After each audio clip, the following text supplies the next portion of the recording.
안녕하세요, 썰밤 구독자 여러분. 저는 40대 중반의 평범한 주부입니다. 늘 사연만 듣던 제가 처음으로 이렇게 글을 써보는데요. 저를 못살게 굴던 시모에 대한 이야기예요.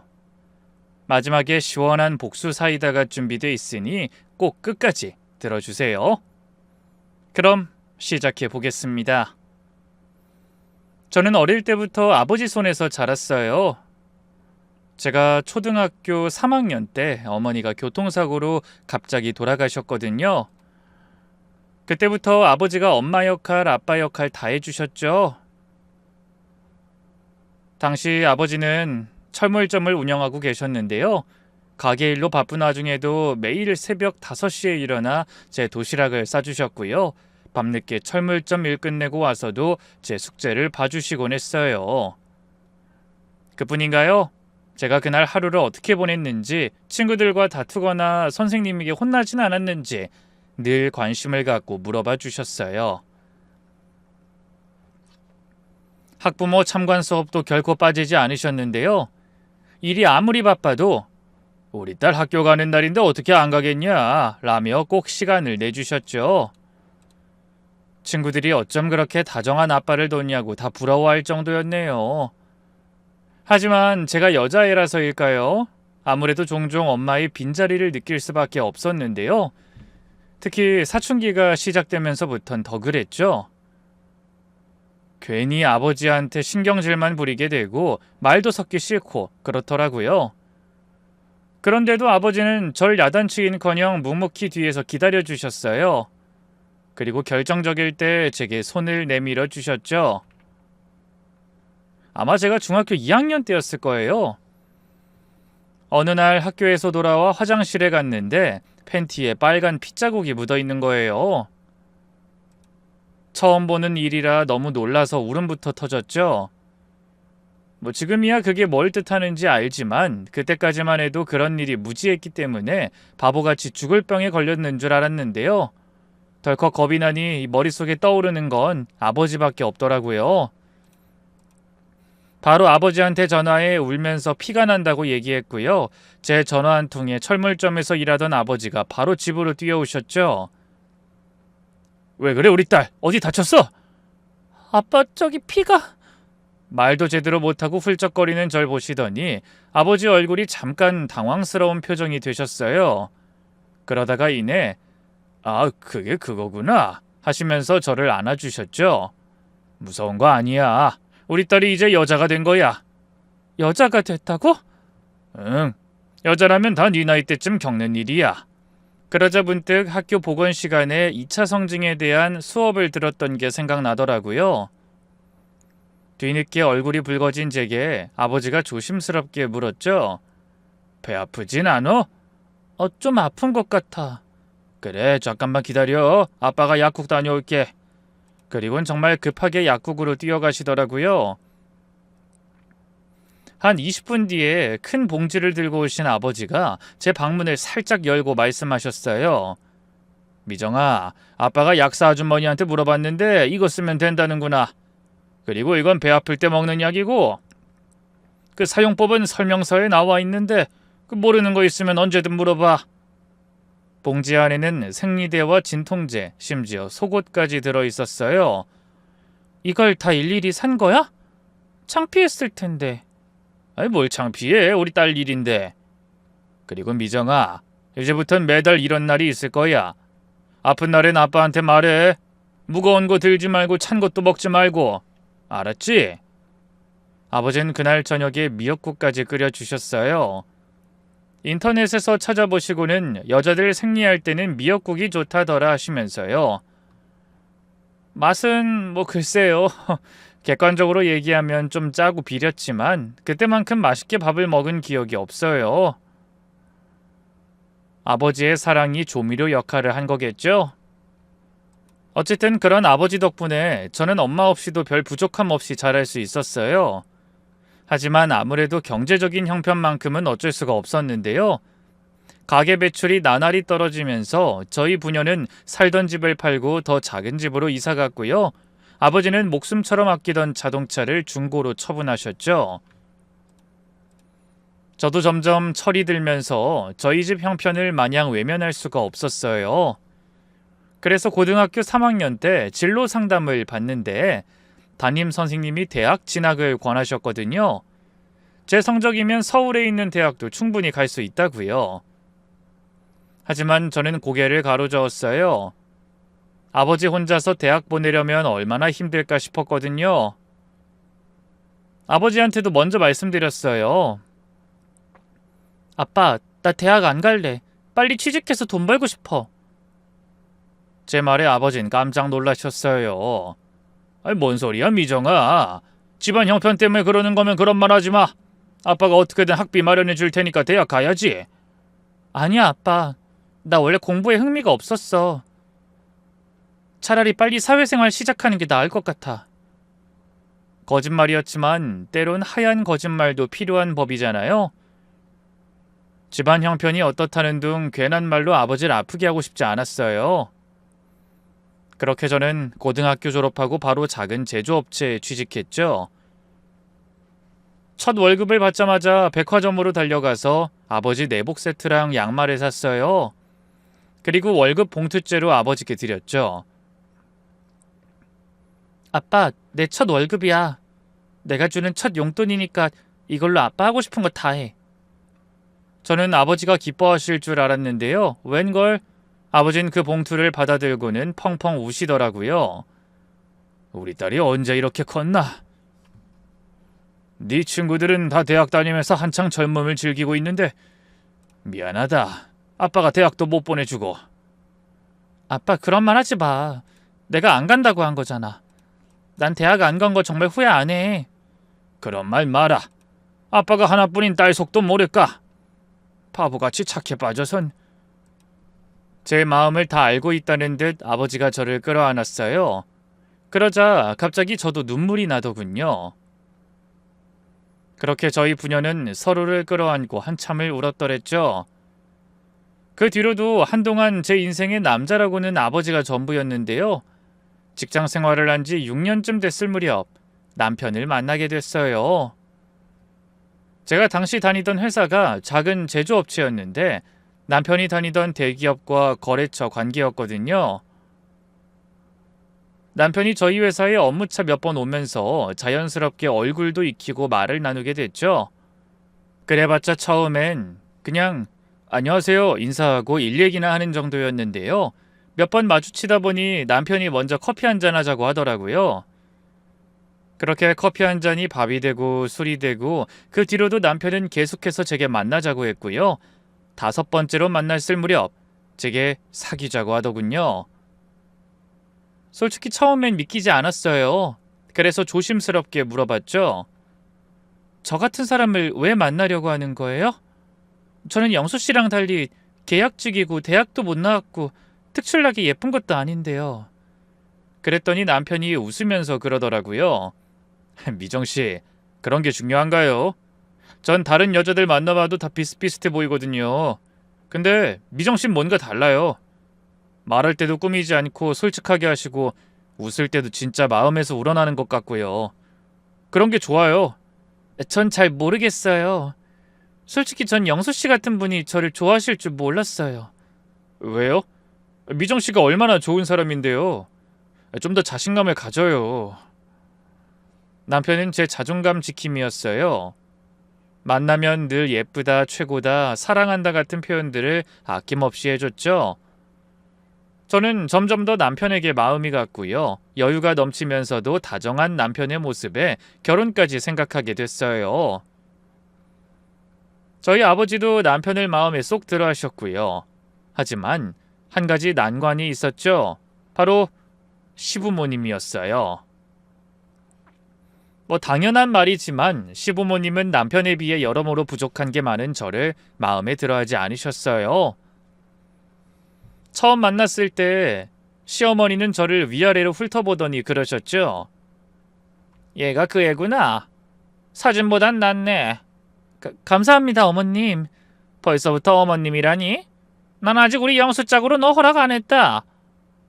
고졸이라며. 대학은 왜 안 갔어? 그 날카로운 질문에 위축됐지만 저는 애써 웃으며 입을 열었어요. 어릴 때 일찍 어머니가 돌아가시고 아버지 혼자 쭉 저를 키워주셨거든요. 아버지가 조금이라도 덜 고생하셨으면 해서 일찍 취업했어요. 아이고, 효녀 낫네.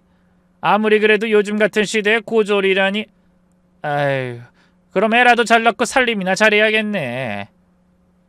시어머니는 첫 만남부터 제가 한 수 아래라는 걸 확실히 각인시켜 주시더라고요. 혹시라도 결혼을 반대하시면 어쩌나 마음 졸여 했는데요. 의외로 시어머니도 시아버지도 저를 순순히 허락해 주셨어요.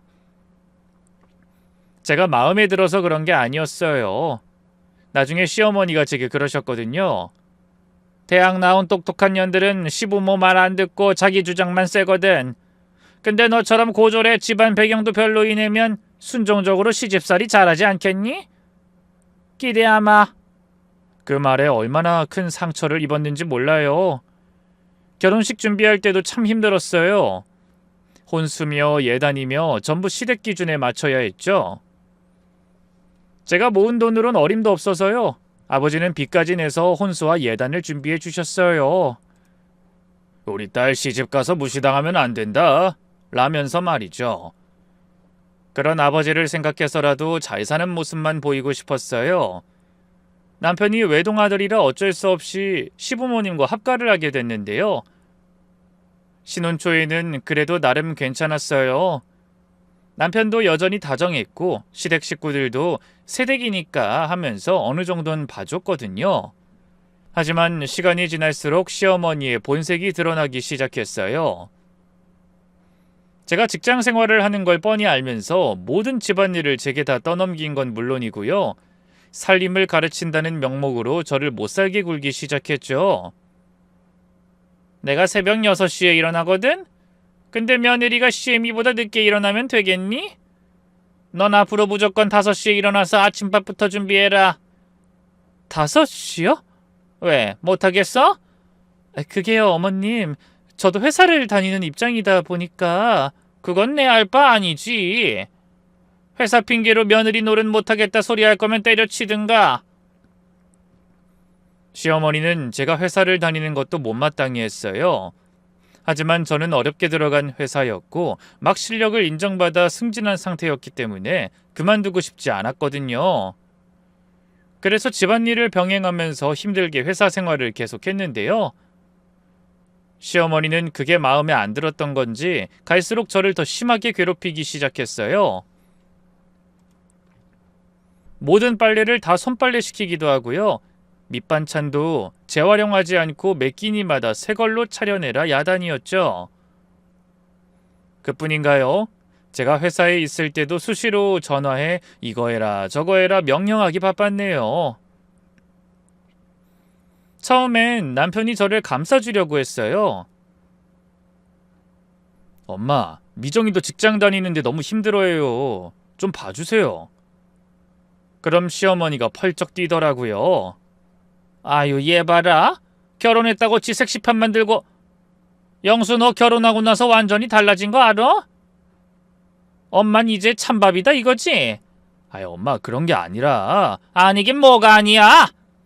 남편이 조금만 절 감싸는 말을 하면 시어머니는 방으로 들어가 문을 쾅 닫고 끼니까지 걸으며 끙끙거렸어요. 그러면 남편이 당황해서 시어머니 방문 앞에서 엄마 미안해요. 제가 잘못했어요. 하고 달래고 그런 일이 몇 번 반복되니까 남편도 지치기 시작하더라고요. 결국엔 제게 참으라 하더군요. 여보, 엄마가 너무 서운해 하시네. 당신이 조금만 참아줘. 시간 지나면 나아질 거야. 점점 남편과 대화가 안 되더라고요. 저는 힘든 상황을 털어놓고 싶은데 남편은 자꾸 시어머니 편에서 이해해달라고만 하니까요. 그래서 나중엔 아예 말을 안 하게 됐어요. 뭐 어차피 말해봤자 엄마를 이해해달라는 소리만 들을 테니까요. 매일이 전쟁 같았어요. 새벽 5시에 일어나서 가족들 아침 식사 준비하고 식구들이 밥 먹을 동안 저는 시어머니 먹을 점심을 미리 준비해둬야 했는데요. 그러다 보면 시간이 다 가서 저는 정작 빈속으로 출근해야 했죠. 퇴근하고 돌아오면 또 산더미처럼 쌓인 집안일이 절 기다리고 있었어요. 시어머니는 제가 들어온 뒤로 집안일에 손 하나 까딱하지 않았으니까요. 그뿐만이 아니에요. 친척 어르신들 생일이며 제사 때마다 시어머니는 모든 음식 준비를 다 저한테 시켰어요. 음식 준비는 내가 다 해갈 테니까 걱정하지 마. 큰소리 뻥뻥 치곤 다 제게 밀었죠. 그럼 저는 회사 연차까지 내고 음식 준비에 매진해야 했네요. 회사 일 때문에 힘들다고 하면 그놈의 회사 때려치라는 둥 악담을 퍼부어댔고요. 시아버지도 남편도 그걸 뻔히 알면서 그냥 방관했죠. 자기들이 힘든 거 아니니까요. 특히 시아버지는 그런 제게 미안해하기엔커녕 뻔뻔하게 구셨죠. 솔직히 네가 우리 집안 며느리로 가당키나 하냐? 우리 아들이 하도 너 좋다 하니까 어쩔 수 없이 허락한 건데 나나 되니까 받아들인 거야. 다른 집 같았으면 국물도 없었어. 이런 말을 대놓고 하시면서요. 제게 온갖 효부 노릇을 당연하다는 듯 바라셨네요. 그래도 참고 살았어요. 결혼하면 다 그런 줄 알았거든요. 무엇보다 저희 집 형편이나 제 조건이 떨어지니까 참고 살아야 한다고 생각했어요. 요즘 말로 가스라이팅이라고 하나요? 뭐 그런 세뇌를 당했던 것 같아요.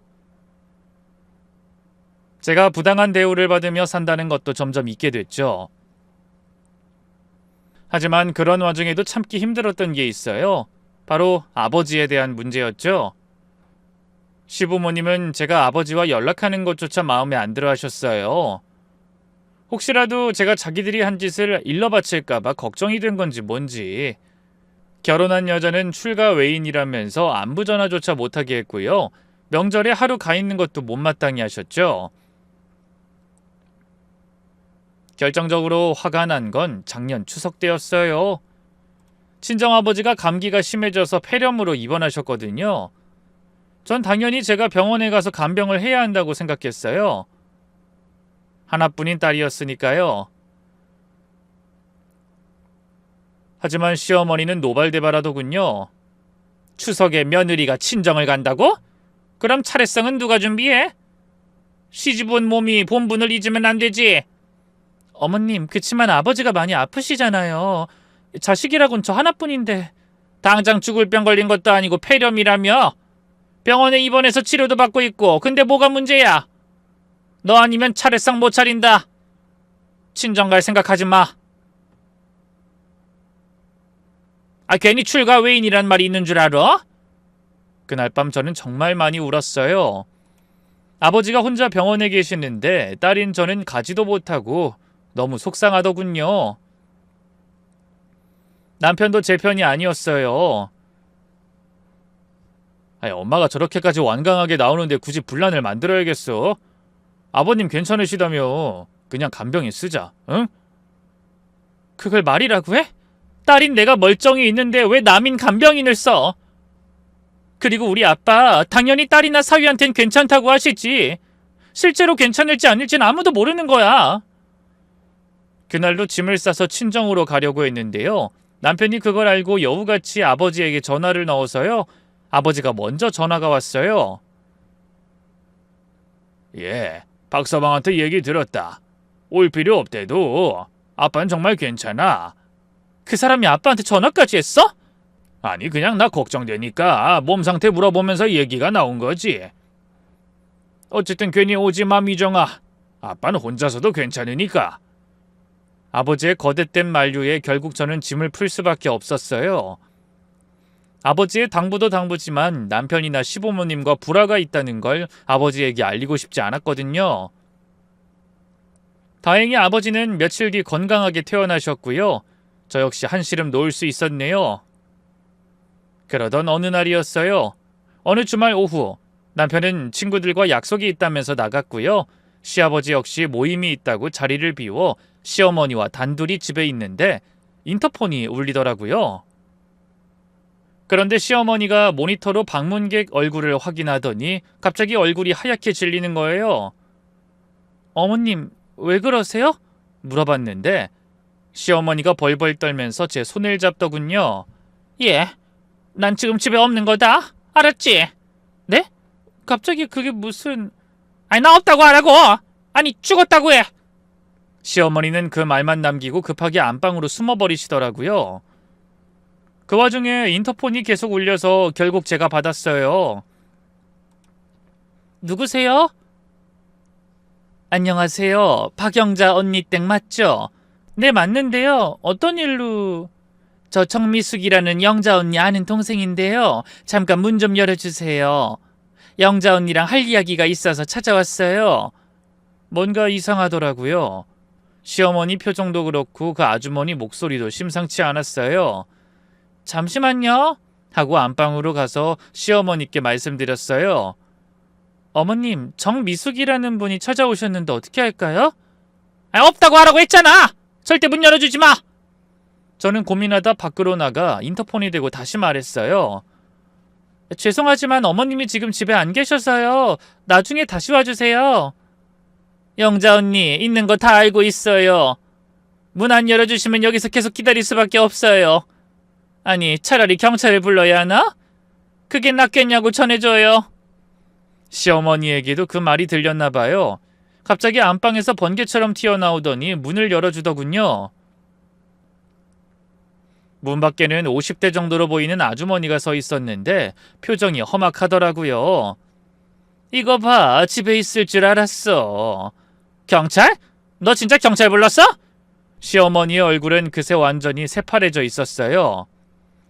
그러거나 말거나 아주머니가 차가운 목소리로 다시 말했죠. 그래도 경찰이 무섭긴 한가 봐? 그럼 빨리 내 돈 갚아야지. 왜 전화를 안 받아?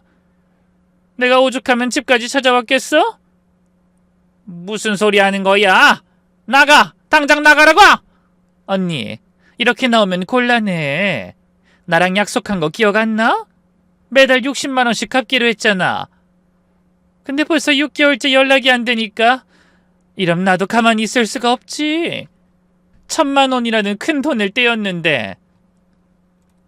그 말을 듣는 순간 머리가 띵했어요. 시어머니가 이 아주머니에게 무려 1,000만 원이나 되는 돈을 빌린 데다 그걸 갚지 않고 있었다니. 그러자 시어머니가 제 눈치를 보다 허둥지둥 변명하더라고요. 지금 형편이 안 좋아서 그래. 조금만 기다려줘. 곧 갚을 테니까. 형편이 안 좋다고? 이렇게 좋은 집에 살면서? 남편도 공무원이고 아들도 대기업 다니는데 무슨 형편이 안 좋다는 거야? 아니, 남편이랑 아들은 아무것도 몰라. 아니, 근데 어떻게 돈을 구하겠어? 그럼 지금이라도 내가 언니 남편이랑 아들한테 다 말해줄까? 어? 아주머니가 점점 목소리를 높이더군요. 저는 옆에서 듣고만 있었는데 점점 상황이 심각하다는 걸 알겠더라고요. 어머님, 도대체 무슨 일인지 말씀해주세요. 제가 도와드릴 수 있는 일이라면... 제가 끼어들자 시어머니가 저를 쏘아봤어요. 넌 상관없는 일이니까 들어가 있어! 그러자 아주머니가 재빨리 입을 열더군요. 아니, 며느리도 들어야 할 얘기지. 왜 들어가 있으래? 한 가족인데? 이윽고 아주머니는 너무나 충격적인 이야기를 시작했어요. 언니가 재작년에 고등학교 동창회에서 만난 남자랑 바람을 피웠어요. 근데 이혼남이라더니 알고 보니 그놈도 유부남이었더라고. 결국 그 남자 부인한테 들켜서 난리가 났어요. 제 귀를 의심했죠. 시어머니가 불륜을? 그것도 동창회에서? 그때 그놈 부인이 영자 언니한테 위자료 2,000만 원을 내라고 했는데 영자 언니가 돈이 없다고 울면서 나한테 빌려달라고 하더라고요. 정 때문에 빌려줬는데 매달 60만 원씩 갚기로 해놓곤 어느 순간부터 싹 모르는 척하는 거 있죠? 어떻게 이럴 수가 있어요? 난 언니 믿고 차용증 하나 안 썼는데. 제가 입을 떡 벌린 채 아무 말도 못하자 시어머니가 펄쩍 뛰었어요. 야, 그게 무슨 소리야? 내가 언제?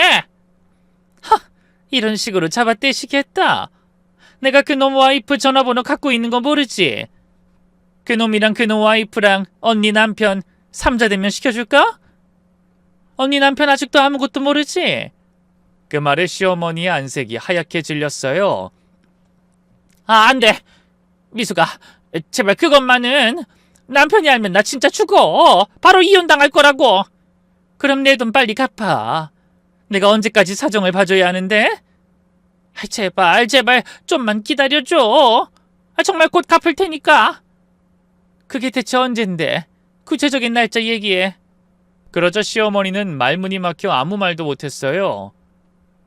경제적인 능력이 없는 전업주부이니 당연한 일이었죠.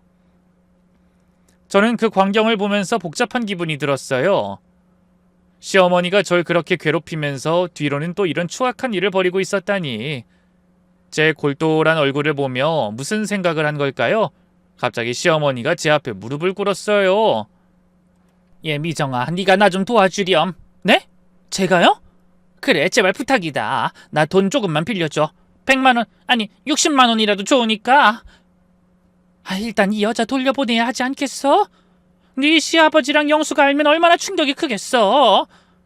제발 나 좀 살려다오. 제게 무릎까지 꿇고 애원하는 시어머니를 보면서 복잡한 심경이 들었어요. 한편으로는 이게 기회일 수도 있겠다는 생각도 들더군요. 그 사이 아주머니는 최후 통첩을 날렸어요. 더 이상은 못 기다려. 며느리가 갚아주든 빚을 내든 어떻게든 돈 마련해와. 일주일 안에 연락 안 오면 다른 방법 쓸 수밖에 없어. 알겠어. 내가 어떻게든 갚을게. 그러니 오늘은 이만 돌아가죠. 약속했다? 다음엔 경찰 대동하고 찾아올 거야. 아주머니가 떠난 후 시어머니가 다시 제 앞에 무릎을 꿇더라고요. 미정아, 제발 오늘 있었던 일은 비밀로 해줘. 영수한테도 시아버지한테도 절대 말하면 안 돼. 제발 부탁이다. 어머님, 근데 그 돈은 어떻게 갚으실 거예요? 매달 60만 원씩... 그건 방금 내가 부탁한 것처럼 네가 좀 빌려주면 내가 어떻게든 갚을 테니까. 저는 잠시 생각했어요. 그리고 결정을 내렸죠. 그래요. 제가 도와드릴게요. 대신 조건이 있어요. 조건? 앞으로는 저한테 함부로 하지 마세요. 그리고 친정일로 제가 나가야 할 때 말리지도 마시고요. 시어머니는 급하게 고개를 끄덕이시더라고요. 그래, 그럴게. 그럼 정말 도와줄 거야? 네, 도와드릴게요. 하지만 저랑 한 약속 꼭 지키셔야 해요. 그렇게 저는 시어머니의 빚을 대신 갚아주기로 했어요. 제 용돈에서 매달 60만 원씩 빼서 아주머니한테 주기로 한 거죠. 다 늙은 노인네가 무릎 꿇고 비는 걸 보니 측은지심이 들기도 했고요. 한편으론 다른 계산이 있었어요. 시어머니의 약점을 잡은 거니까요. 이제 시어머니는 제게 함부로 할 수 없을 거라고 생각했죠. 처음 몇 달은 정말 그랬어요. 시어머니는 저한테 예전처럼 갑질을 못 하시더라고요. 미정아, 고마워. 정말 고마워. 라면서 오히려 제게 잘해주려고 하시더라고요. 일하는 저를 대신해서 집안일도 대신해놨고요. 저는 속으로 이제야 사람 대우를 받는구나 싶었네요. 아주머니한테는 제가 직접 연락해서 앞으로 제가 갚아드릴게요. 매달 25일에 입금하겠습니다. 라고 했어요. 아주머니도 그러시면 고맙죠. 그럼 앞으로 영자 언니한테 연락할 일은 없을 거예요. 라고 하더군요. 처음에는 별 문제 없이 돈을 보냈어요. 시어머니도 여전히 저한테 고마워하고 예전처럼 트집 잡지도 않으시고 잘해주셨죠. 오죽하면 둔한 남편도 엄마가 요즘 많이 달라지셨네. 드디어 당신한테 마음을 열어주셨나봐. 라고 하더군요.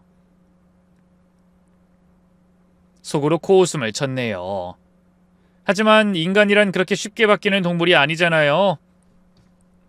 시간이 지날수록 시어머니의 분위기가 달라지기 시작했어요. 제가 돈을 갚아주는 걸 점점 당연하게 여기더라고요. 몇 달 지나니까 더 가관이었어요. 제가 일하느라 돈을 몇 시간 늦게 보낸 적이 있는데요. 바로 전화와서 난리를 치더군요. 야, 돈 보냈어? 미숙이한테서 연락 왔는데? 죄송해요, 어머님. 제가 오전에 중요한 회의가 있어서. 그렇다고 돈을 안 보내면 어떡해? 이게 누구 죽는 꼴 보려고?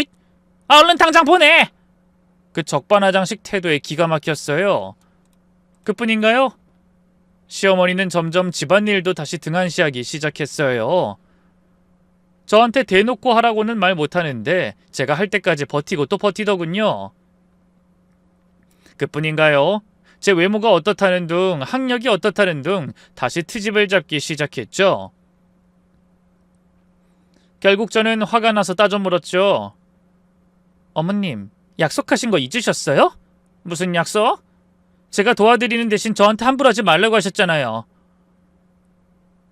참나, 내가 언제 너한테 함부로 대했니? 시애미로서 며느리한테 잔소리 좀 한 거 가지고. 그리고 이젠 너도 공범이야. 내가 저지른 짓 다 밝혀져 봐라. 내 돈 몰래 갚아준 너는 뭐 우리 아들이 가만히 둘 것 같아? 정말 뻔뻔하더라고요. 제가 매달 60만 원씩 희생하면서 도와드리고 있는데 어떻게 공범이란 표현을 쓸 수가 있나요? 그때 깨달았어요. 시어머니는 절대 변하지 않는다는 걸요. 그러던 어느 날 더욱 충격적인 일이 벌어졌어요. 남편이 출장 가고 시아버지가 골프 가신 날 시어머니가 저한테 이런 말을 하시더라고요. 미정아, 사실 말인데 미숙이가 돈을 더 달라고 해. 기다린 시간이 있으니 이자를 더 받아야겠다나 뭐라나. 네? 그게 무슨 말씀이세요? 원래 60만 원이었는데 이제 80만 원 달라고 하더라고. 갑작스러운 말에 너무 당혹스러웠어요. 저한테는 그런 말씀 없으셨는데? 아주머니한테 연락해서 확인해 볼게요. 그러자 시어머니가 기겁하며 손을 내줬더군요. 아니야, 확인할 것도 없어. 말 섞으면 괜히 네 기분만 상하지. 말 나온 김에 앞으로는 네가 그 여자랑 직접 연락할 거 없다. 그냥 돈 나한테 주면 내가 그 여자한테 보낼게. 뭔가 이상했어요.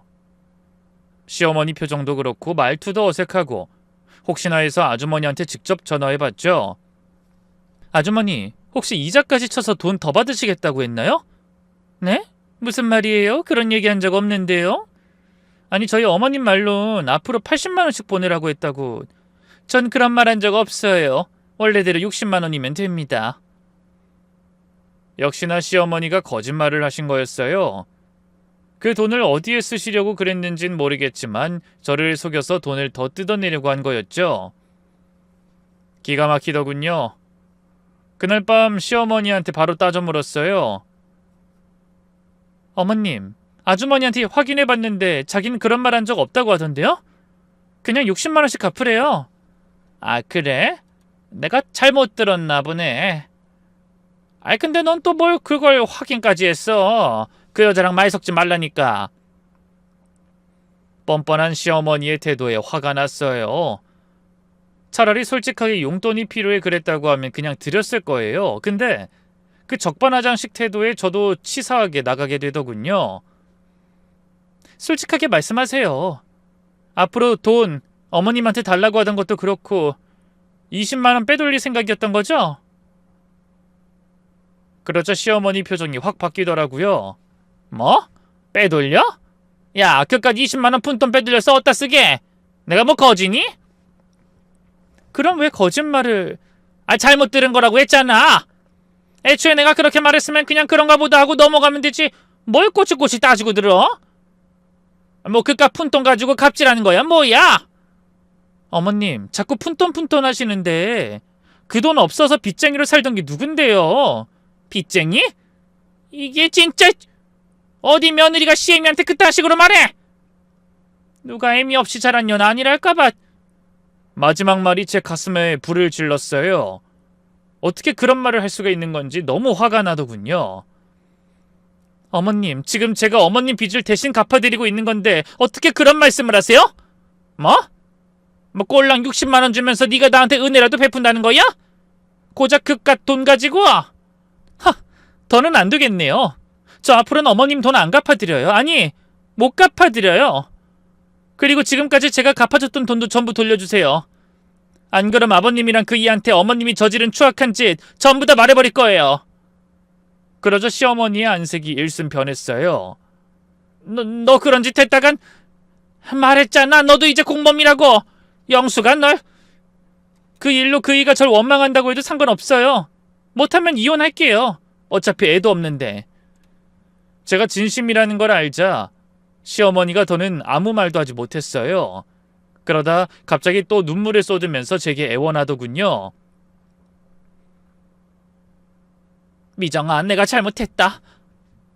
요즘 시 동호회에서 만난 여자들이 다 부잣집 사모님이라 위축되고 싶지 않은 마음에 가방도 사고 옷도 사고 하다 보니 너희 시아버지가 주는 돈만으로는 부족해 그랬어. 이제 와서 그런 해명 필요 없어요. 저한테 하신 막말들 저 절대 용서 못해요. 내가 다 잘못했다. 어? 이놈의 입이 문제야 진짜. 진심으로 그렇게 생각해서 말한 건 아니야. 내 맘 알지? 그래도 제 마음은 도통 풀리지 않았어요. 시어머니의 사과에 진심이 한 톨이라도 섞여 있을지 의심스러웠거든요. 이제는 정말 참을 수 없었어요. 시어머니의 추악한 본성을 식구들 앞에서 폭로해버릴 작정이었죠. 하지만 바로 그때 제게 너무나 비극적인 일이 생겼어요. 그날 저녁 친정아버지에게서 전화가 왔어요. 목소리가 평소와 달리 많이 가라앉아 있더라고요. 미정아, 아빠가 너한테 할 말이 있는데 직접 만나서 얘기하고 싶다. 시간 될 때 한번 와줄 수 있겠니? 아빠 무슨 일이야? 목소리가 안 좋은데. 전화론 말하기 힘든 얘기라서 집으로 한번 와라. 중요한 얘기가 있어. 뭔가 불길한 예감이 들었어요. 아버지가 이렇게 심각한 목소리로 말씀하시는 건 처음이었거든요. 다음날 바로 친정으로 달려갔는데 아버지의 첫마디가 저를 얼어붙게 만들었어요. 미정아, 이 아빠가 병원에서 검사를 받았는데 갑상선암이래. 뭐라고? 갑상선암인데 림프절 쪽으로 전이가 됐다고 하더라. 의사 선생님 말론 수술을 해야 한다는데 머리가 하얘졌어요. 갑상선암이라니. 눈앞이 캄캄해지더라고요. 아빠 그게 무슨 말이야? 언제부터 아팠어? 왜 진작 말 안 했어? 요즘 계속 자도 피곤하고 몸이 무거워서 병원에 갔는데 이런 결과가 나왔어. 너 걱정시키고 싶지 않아서 혼자 검사받고 왔는데 미안하다. 아버지가 혼자 이런 큰일을 겪고 계셨다니 눈물이 왈칵 쏟아지더라고요. 아빠가 미안하긴 뭐가 미안해. 오히려 내가 미안해. 딸이라는 게 아빠가 이렇게 아픈 줄도 모르고. 그런 말 마라. 일하랴 시댁 챙기랴 너도 얼마나 바빴겠냐. 아빤 괜찮아. 그럼 괜찮을 거야. 수술하면 다 나을 거야. 요즘 의학이 얼마나 발달했는데 걱정하지 마. 그래, 아빠도 그렇게 생각해. 근데 미정아, 수술하기 전에 너한테 꼭 하고 싶은 말이 있어서. 아버지가 잠시 말을 멈추시더니 제 손을 꽉 잡으셨어요. 미정아, 시집살이 하기 힘들지? 아빠 갑자기 그게 무슨 말이야? 아빠가 모를 수가 있나? 네가 요즘 많이 여유고 얼굴도 어둡잖아. 시댁에서 너 괴롭히는 거 아니야? 아버지의 따뜻한 말에 그동안 참았던 게 터져나올 것 같았어요. 하지만 아버지가 이런 상황인데 제가 어떻게 시집살이가 힘들다고 말씀드릴 수 있겠어요? 아니야 아빠. 다들 나한테 잘해줘. 걱정하지 마. 정말이야? 뭔가 너 표정이 예전 같지 않은데. 진짜야. 그보다 아빠 수술 날짜는 언제야? 다음 주 목요일로 잡았어. 그런데 미정아, 아빠가 만약에 수술이 잘못되거나 그러면. 아빠 그런 소리 하지 마. 반드시 잘 될 거야. 아빠 잘못되면 난 절대 못 살아. 알겠어? 그래, 미안하다. 괜한 소리 했네. 우리 딸 생각해서라도 아빠가 얼른 다 나아야지. 그날 아버지와 오랫동안 이야기를 나눴어요. 어릴 때 추억 얘기도 하고 앞으로의 계획도 세우고. 아버진 수술만 잘 되면 손주 얼굴도 보고 싶다 라고 하시더라고요. 그 말에 또 눈물이 났죠. 집에 돌아와서 남편에게 말했어요. 여보, 우리 아빠가 갑상선 진단을 받으셨어. 다음 주에 수술해야 한대. 남편은 역시나 깜짝 놀라더군요. 뭐? 갑상선암? 심각한 거 아니야? 괜찮을까? 그 림프절에 전이되긴 했는데 아직 초기기도 하고. 의사 선생님이 수술이랑 방사성 요오드인가 무슨 치료만 잘 받으면 괜찮다고 하셨어. 근데 수술 전으로 내가 병원에 있어야 할 것 같아. 저는 남편이 당연히 괜찮다고 할 줄 알았어요. 그런데 웬걸? 남편의 반응이 예상과 달랐어요. 수술 전후로? 얼마나? 글쎄 한 일주일 정도는. 일주일? 그렇게까지 있어야 해? 그 말에 저는 큰 충격을 받았어요. 무슨 말을 그렇게 해? 지금 우리 아버지가 암이라는데. 에이, 솔직히 갑상선암이 어디 암인가. 치료가 쉬워서 생존율도 엄청 높은데. 그러지 말고 그냥 한 이틀 정도만 갔다 와. 당신 없으면 집안일은 누가 하고 엄마랑 아버지는 누가 챙겨? 회사도 일주일 쉬기 눈치 보이지 않아? 남편의 말에 눈이 뒤집혔어요. 갑상선암은 암도 아니다 이거야? 그러니까 우리 아빠 옆에 있을 생각 말고 이 집에서 너랑 니네 부모 뒤치다거리나 하라고? 아니 여보, 흥분하지 말고. 내가 지금 흥분 안 하게 생겼어? 아니 난 당신이 힘들까봐 그러지. 그냥 간병인 쓰는 게. 그놈의 간병인 소리 좀 그만해. 그때 우리 아빠 폐렴 걸렸을 때도 그렇고 딸인 내가 멀쩡하게 있는데 왜 자꾸 간병인을 쓰래? 쓰든 말든 그건 내가 결정할 문제지 네가 감나라 배나라 할 문제 아니야. 간병인 쓰라고? 난 우리 아빠 유일한 가족이야. 근데 간병인한테 맡기고 난 집에서 너랑 니네 부모 먹을 밥이나 하고 있으라는 거야? 그게 아니라 엄마가 뭐라고 하실까봐 그래. 너도 알잖아 엄마 성격. 역시나 시어머니 눈치를 보는 거였어요. 그때 정말 깨달았죠. 남편에게는 제가 아내가 아니라 그냥 시어머니 시중드는 하녀일 뿐이라는 걸요. 내가 알아서 할 테니까 당신은 더는 이 일에 왈가왈부하지 마. 그래 뭐 당신 마음대로 해라. 그렇게 저희 부부의 대화는 일단락됐어요. 다음 날 저는 시어머니에게 바로 말씀드렸어요. 어머님, 저희 아버지가 수술 받으시게 됐어요. 그래서 며칠 병원에 있어야 할 것 같은데. 수술? 무슨 수술인데? 갑상선암 수술이요. 갑상선암?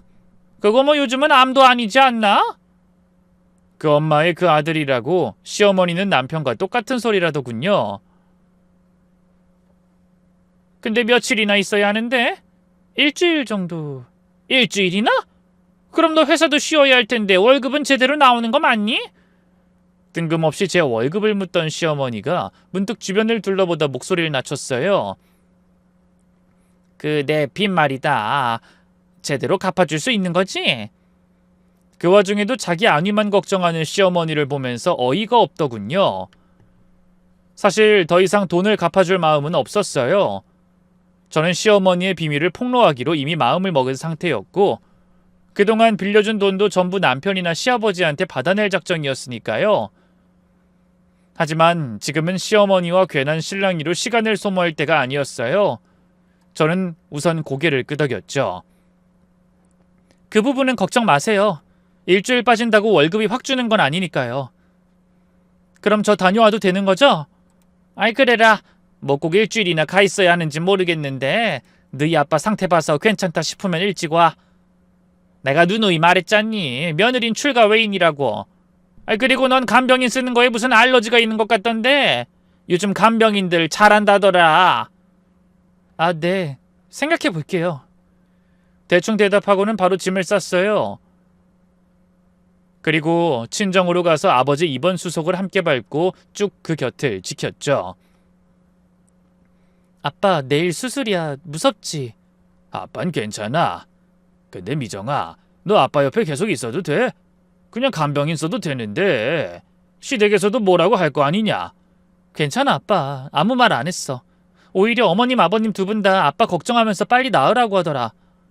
그이도 일 때문에 못 오는 거 많이 미안해했고. 거짓말이었지만 수술을 앞둔 아버지를 괜히 걱정시키고 싶지 않았어요. 하지만 아버지는 여전히 편치 않은 얼굴이었어요. 미정아, 아빠가 미안하다. 이런 일로 너랑 사돈댁 식구들 다 힘들게 하고. 아빠 그런 소리 하지 마. 빨리 건강해질 생각이나 하라고. 그래, 그래야지. 고마워 미정아. 아빤 너 같은 딸 둬서 정말 행복해. 그날 밤 아버지와 함께 병원에서 잤어요. 아닌 척해도 아버진 잔뜩 겁을 먹은 게 보였는데요. 늘 바위처럼 강하고 굳건해 보이던 아버지의 약한 모습에 마음이 너무 아팠죠. 수술 당일 아버지가 수술실로 들어가시기 전에 제 손을 꼭 잡으셨어요. 미정아, 아빠 잘 다녀올게. 너무 걱정하지 마. 응, 아빠. 꼭 꼭 건강하게 나와? 나 여기서 기다리고 있을게.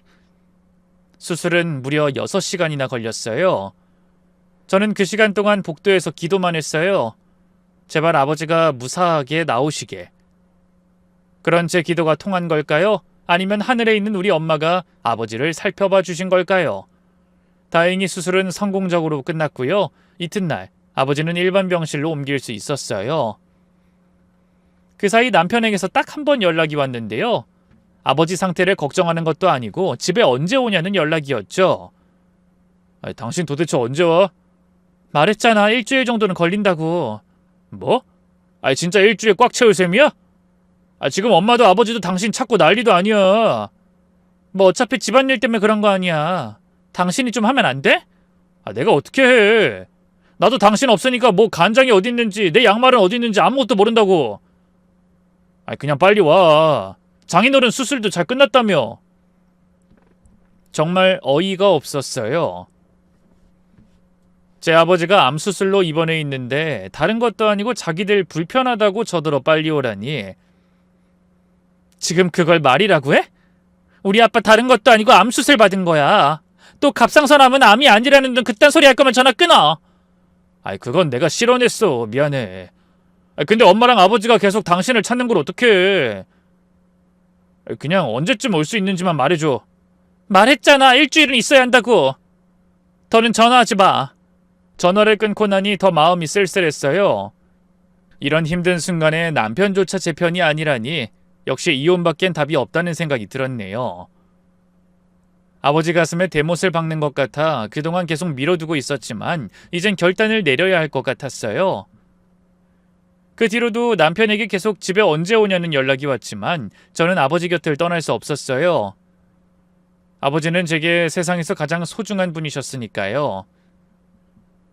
아버지의 회복에만 최선을 다하며 병구안을 했죠. 그렇게 시간은 빠르게 흘러 아버지의 퇴원 날이 밝았어요. 의사 선생님은 회복이 정말 빠르다. 딸이 정성껏 간병해준 덕분이라고 하시더라고요. 아버지도 환하게 웃는 얼굴로 이제 집에 가서 편히 쉬고 싶다 라고 하셨죠. 저는 바로 퇴원 수속을 마치고 아버지와 함께 집으로 갈 채비를 했어요. 아빠 이제 다 끝났어. 앞으로는 병원 계속 다니면서 후속 치료만 잘 받으면 된대. 고마워 미정아. 우리 딸 없었으면 아빠가 어떻게 견뎠을지. 다 네 덕분이다. 그저 옆에 있었을 뿐인데 아버진 제가 뭐 대단한 일이라도 한 것처럼 굴었어요. 그게 너무 죄송하고 또 죄송하더라고요. 그런데 바로 그때 휴대폰이 울렸어요. 남편인가 했는데 시어머니였죠. 여보세요? 어머님 어쩐 일로...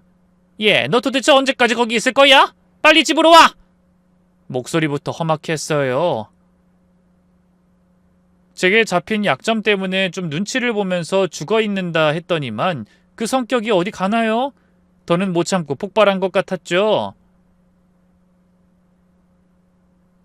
어머님, 저희 아버지 오늘 퇴원하시는 날이에요. 조금만 퇴원했으면 끝난 거 아니야? 빨리 당장 튀어와서 밥이나 해! 며느리가 있는데 내가 언제까지 식구들 밥을 차려내야 돼? 어머님, 다른 것도 아니고 저희 아버지가 수술 받으셨는데 내 알바야? 니네 애비 챙긴다고 밥도 안 해놓고 나가? 아주 말끝마다 아버지 아주 효녀 났어. 수술 잘못돼서 콱 뒤졌어야 정신을 차리지.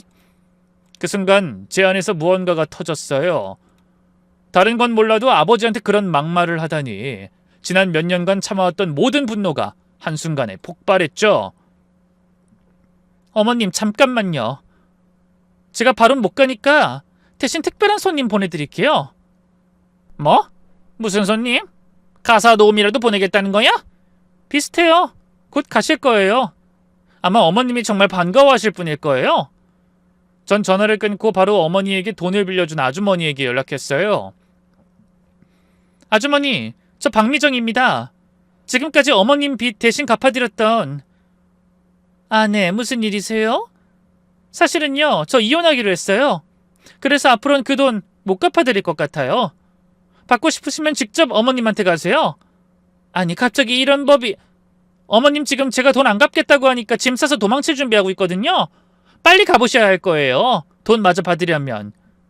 그 말에 아주머니는 다급하게 전화를 끊었어요. 아마 바로 시댁으로 달려갔겠죠. 아니나 다를까 1시간쯤 뒤에 남편에게서 급하게 전화가 왔어요. 여보, 지금 당장 집에 와. 큰일 났어. 무슨 일인데? 엄마가 어떤 아줌마한테 돈 빌렸다는데 그 사람이 집에 와서 난리야. 아, 그거 내가 보낸 거야. 뭐? 당신이 보냈다고? 사실 그 돈 내가 갚아주고 있었거든. 근데 이제 안 갚을 거야. 당신이랑 이혼할 건데 전시모 빚을 내가 갚아주는 것도 웃기잖아. 뭐? 이혼이라니? 그게 무슨... 자세한 건 가서 얘기해. 저는 일방적으로 전화를 끊고 아버지를 집으로 모셔다 드렸어요.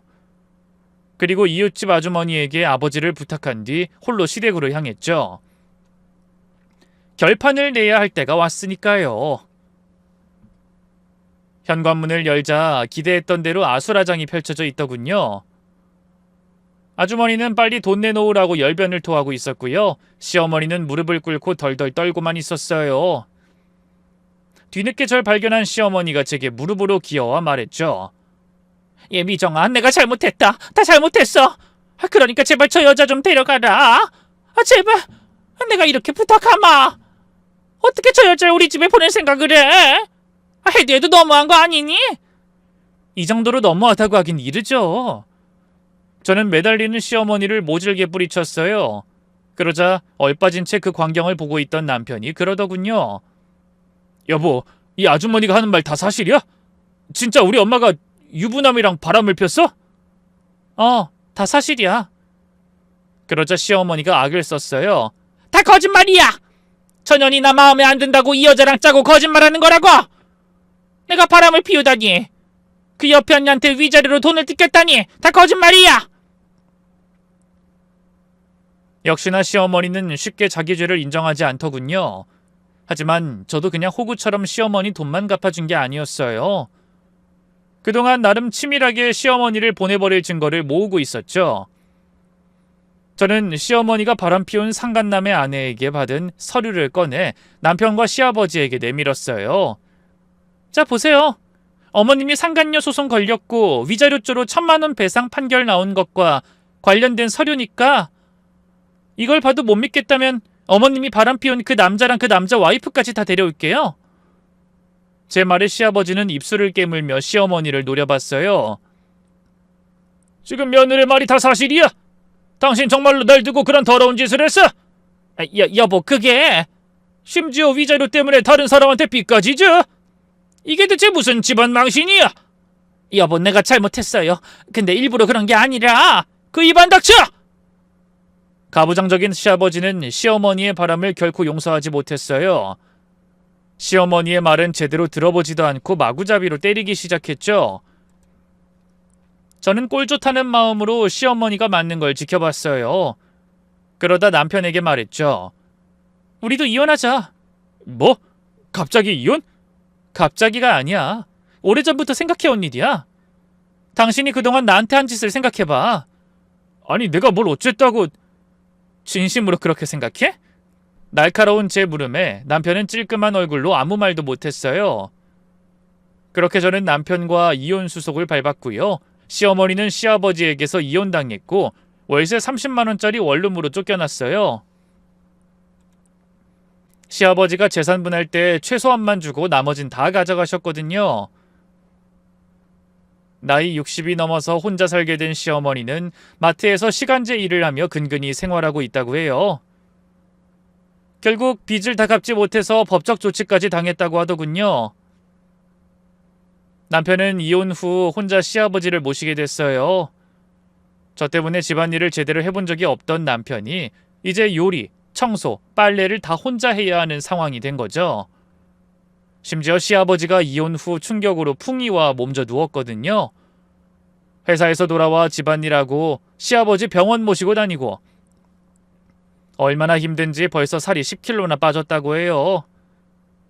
재혼 생각도 있었지만 나이 든 시아버지까지 함께 보셔야 한다는 조건 때문에 만나는 여자마다 도망간다고 하더라고요. 반면 저는 잘 살고 있어요. 심호빗 대신 갚아준 돈은 물론 재산 분할까지 톡톡히 받아냈고요. 그 돈으로 제 사업을 하고 있죠. 아버지는 건강을 많이 회복하셨고 잘 지내고 계세요. 가끔 남편에게서 연락이 와서 다시 만나자고 하지만 절대 돌아갈 생각은 없어요. 이상 제 사연이었습니다. 끝까지 들어주셔서 감사해요.